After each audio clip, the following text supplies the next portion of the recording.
Welcome, today in front of me OPPO A94 and I'll show you how to remove SIM pin from SIM card on this device.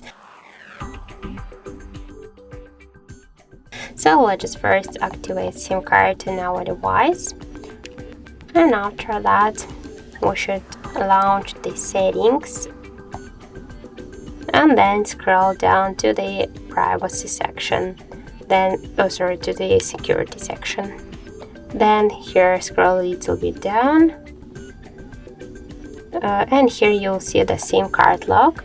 Now we can see here the switcher lock SIM card, it's activated, and just to remove SIM pin we should click here only once on the switcher.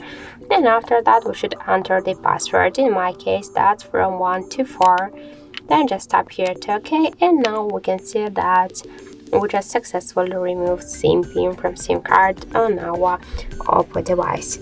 So that's it, thank you for watching, and if you find this video helpful, don't forget to leave a like, comment and to subscribe our channel.